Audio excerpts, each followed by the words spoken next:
Update. Am I the a-hole for leaving one of my brother's kids out of a trip, but taking the rest?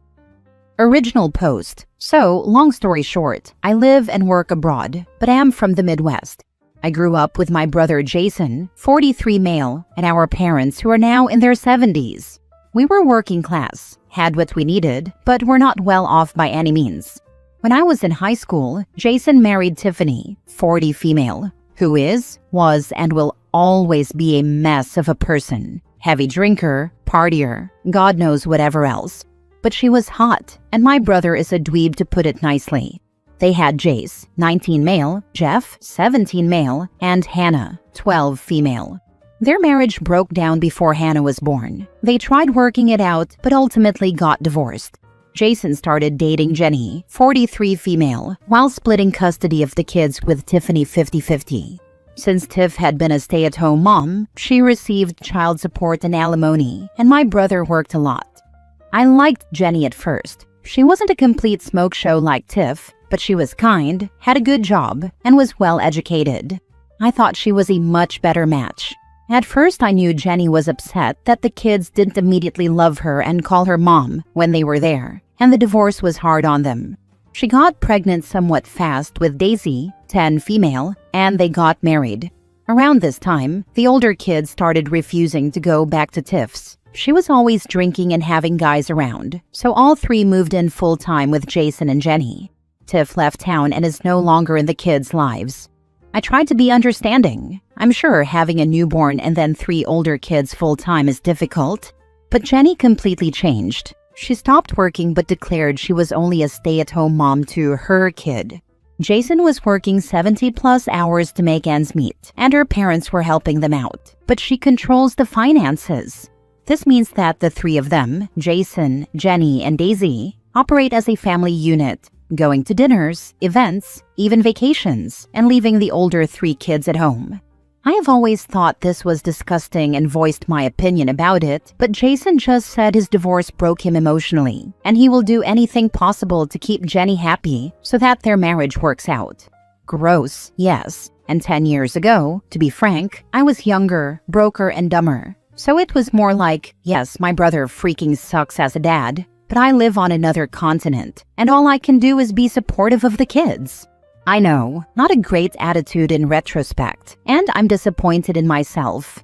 I really did my best. When they refused to pay for Jace to learn how to drive, even though Jenny refused to drive the kids anywhere, my mom taught him, and I bought him a used car. We had to shame Jason into putting him on his insurance, and he makes Jace pay for it.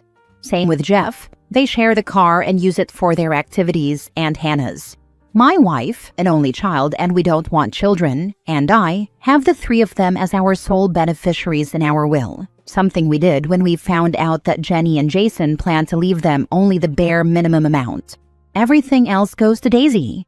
Also, after we got married 6 years ago, my wife and I decided that we would start taking the older kids on annual trips with us when we went to the US. Nothing fancy. We might be child-free, but we're not billionaires or anything, just well off. But things like a week in Florida, Utah, California, things like that. They're very outdoorsy kids, so they've had a blast every year. And we plan it when my brother takes Jenny and Daisy on trips, so they don't care. Normally, we vacation in the summer, but Jace got an internship this summer, so we decided to move our trip to the fall and are going to Maine. I let Jason know the dates. They're in line with their fall breaks. No worries. And he basically said we need to start including Daisy. Jenny's parents made some bad investments. They're fine but aren't helping them out anymore. And Jenny is looking for a job. Since her parents had always paid for their trips, they can't go on one this year. So, even if all was fair, I wouldn't want to take Daisy on a trip. This is going to shock you, but with parents like that, and I feel so bad saying this about a child, Daisy is a huge brat. Spoiled, mean, and constantly bragging about the things she gets that her siblings don't. She once told me they weren't her siblings, they were Tiffany's kids. She throws toddler-level tantrums on holidays if she doesn't get as much and more as the other kids, and since Jenny waits on her hand and foot, she's a total slob. I feel bad saying all this. I hope when she grows up, she grows out of it. But there is no way I'd want to take her on a vacation. So I told him I didn't think we'd be able to handle all 4 kids and we'd just go the 5 of us. He said Jenny could come to help out. Absolutely not. Or our mom could go. Love her, but she's getting a freaking hip replacement next month and does not want to go. Plus, the car we'd need for all these people on a road trip would be stupid. We'd probably need 2. And you know what? I don't want to. Anyway, sorry for trauma dumping on you all. This is getting long. I was worried Jason would not let me take the other kids on a trip, but they decided to go the route of shaming us online. Obviously, it's working with their friends and her family, but even my dad told me to stick to my guns. But my wife came to me the other day and basically said, "Are we even better than Jenny if we're favoring some kids over another just because we don't like their mom?" Before we were evening things out, but now we're obviously favoring the oldest. She told me to think of the long-term health of my family and our relationships. She said that it's my family, my decision, but she wants me to think about it. My gut is saying just take the older 3, but Daisy's only 10. She's not to blame. Would it make me evil to leave her out? Now for the top comments before reading the update. On the title, it sounds bad, but that child is a nightmare. She hates on the step-siblings, hates on you, brags about her special treatment. Probably time for her to learn about the consequences of treating others like crap. Not the a-hole. They're half-siblings. Sorry if I wasn't clear on that. Don't take her, because she will ruin the one positive thing those older kids have in their life. Your family's already broken, mostly because of your brother's idiotic choices and his wife's selfishness. No, taking only 3 of 4 kids is not great, but you're already up to your neck in horrid, thanks to other people's actions. Do the older kids plan on keeping dear old dad and the evil stepmother in their lives when they become adults? How much contact would you actually have with Bro, his lazy wife, and their spawn if you weren't looking out for the older Niblings?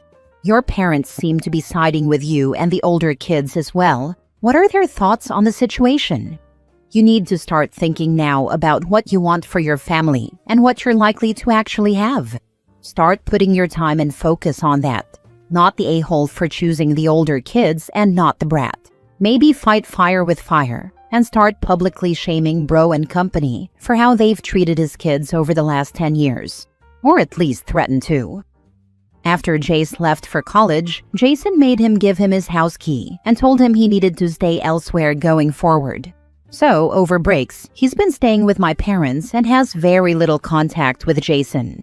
Since that's probably what's going to happen to Jeff next year, my wife and I have talked about buying a condo to stay in when we're in town, around 2 months out of the year. Since my parents' place is so small, we normally Airbnb it, but that company sucks now LOL.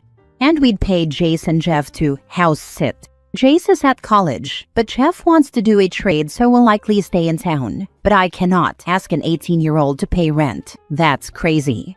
But yes, if Jace is any indication, they won't have much contact with Jason when they are adults.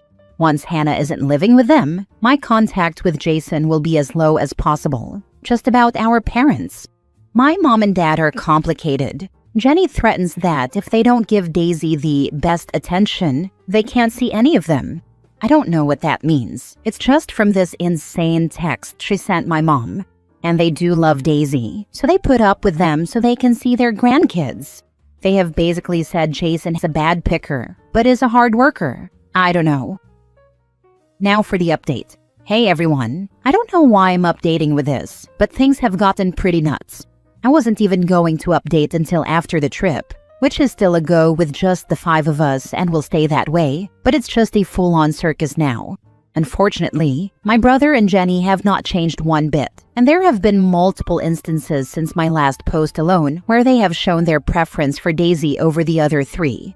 I said before I don't do social media drama, or drama in general, but especially not in public. So I have been ignoring Jenny's little vague booking campaign, but like I said, she had family and friends supporting her on it. Except one cousin, who messaged me a few days ago and asked for a call. I reminded her, and just reminding you all before you start asking me why I don't do short trips with Daisy, that I live very far away in a different time zone, so we set up a time to FaceTime. Honestly, I kind of remember this woman, but not really. She and Jenny aren't close, but she was at some pre-baby events. It turns out Jenny and Jason have been lying to my family about their money issues. Jenny's parents, she's an only child, have not gone broke. In fact, they're doing fine. They are one of the few older people who weren't sucked into Facebook, by the way. Lucky for her, while my mom is sharing slop with me daily, but I still love her. They cut Jenny off. She's simply been lying to everyone, including my parents, and saying that her parents wish they could still help, but they can't.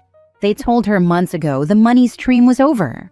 Why now? So the story goes that a few years back, Jenny complained to my mom that she had a 16-year sentence with Tiffany's kids. And even the boys leaving at 18 wouldn't matter since Hannah was only a few years older than Daisy.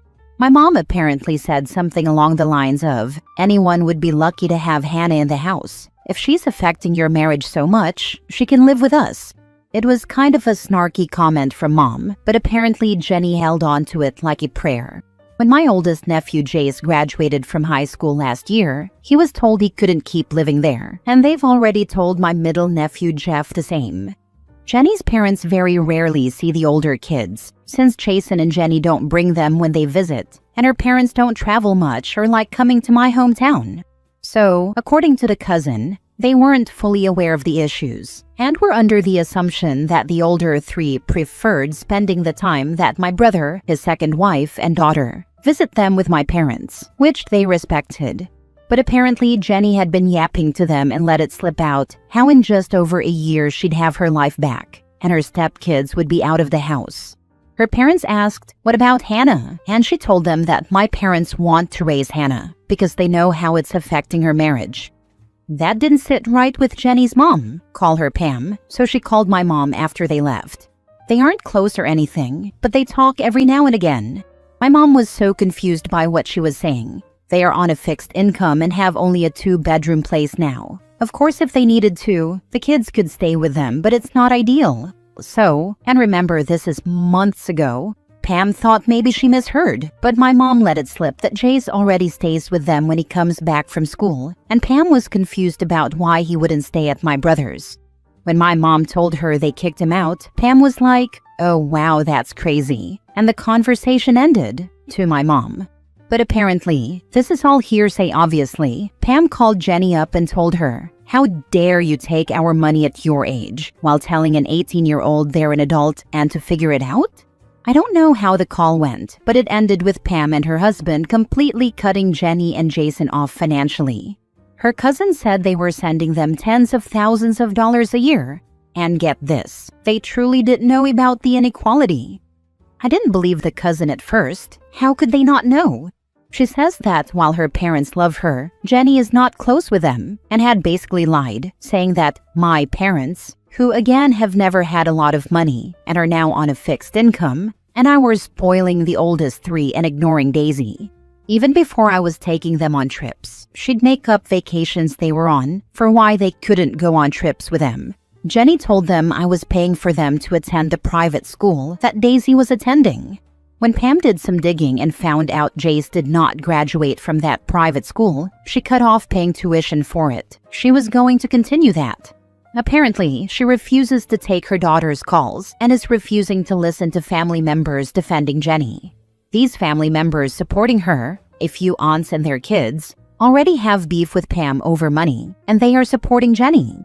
So, I know she had talked to my mom, but I had to ask if Pam even knows the half of it. I told the cousin a few things, and she seemed shocked and asked if Pam could call me. I told her definitely, and the next day she did. We've spoken before, obviously, but she's a pretty introverted woman, so I wasn't sure what to expect. But she just seemed exhausted. She acknowledged that Jenny was the result of her parenting failures, but said she was always a difficult child. I was like, "Girl, she's over 40. Childhood has been over." She laughed at that and apologized about everything I've had to do for my oldest Niblings. I assured her that I wanted to do things for them, but I appreciate the apology. She said she will be setting the record straight with her family members. Unfortunately for them, Jenny and Jason's little nuclear family life they've been LARPing for the last few years is over. Her parents will no longer be funding them. Jenny has gotten a job, but a decade out of the workforce really screwed her over. I feel bad for Daisy, but hopefully things will have to be more equal over there. Obviously, this isn't over, and my parents and I are going to be keeping a close eye on everything and maintaining open communication with the kids, but I can't say I feel bad for Jenny and Jason. I'm so extremely worried about Hannah's mental health. Growing up in a house where your stepmom treats you like this and your younger half-sibling is spoiled while you are so close in age is devastating for a kid. Her brothers are older and likely able to compartmentalize things, but I seriously worry about Hannah. Hannah and I are very, very close and text every single day. She is okay. She and her siblings know her dad isn't anything, and her stepmom's opinion is worth dirt. She is excited about college and her life beyond living with them, yes, and is motivated. And she is very close with her brothers. My brother has already kicked the older one out and told the middle one he has until after high school graduation. I used to tell him, you either raise your kids or you'll be raising your grandkids. And at this point, I'm pretty sure for homeboy it'll be neither, because there'll be no contact. Next story. Am I the a-hole for refusing to stay at my fiancé's parents' house for 4 days after our wedding? I'm getting married to my fiancé at the end of December. We're going to be having 2 events. The first one in my parents' city, where most of my family is, and the second one in his parents' city, where most of his family is. After some brainstorming, the 2 of us decided on our honeymoon destination. Today, as we were meeting for lunch, my fiancé, who is handling the honeymoon logistics, told me the itinerary. I noticed that there were 4 days between the event in his parents' city and when we leave for our honeymoon. When I asked, he said, yeah, won't we be staying for a bit at my parents'? I asked why, and he said that since we won't get to see his parents and relatives that often, this was a good opportunity. I was like, why use our wedding? Something we're planning on doing once for this. Also, those 4 days were coming at the expense of possible honeymoon days. He mentioned that some of his relatives coming from other places would also be staying at his parents' house, and we might never see a lot of them again. To me, that just made it worse, to have to spend 4 days right after the wedding at his parents' house, full of his relatives, including children. I became a bit angry and said this was ridiculous and asked him to please change the honeymoon itinerary to the day after our wedding. He reacted as if I was being ridiculous, saying he'd taken so much care in setting up the itinerary, and he seemed hurt that I was dismissing it. I said I appreciated how he'd been handling everything, but those 4 days would ruin the vibe for me, so please do this for me. He said there's still a lot of time and that the changes could be made once, but not again and again. So let's wait and see if we feel the same way later. I agreed, but said I was 100% sure my feelings wouldn't change, which he didn't appreciate.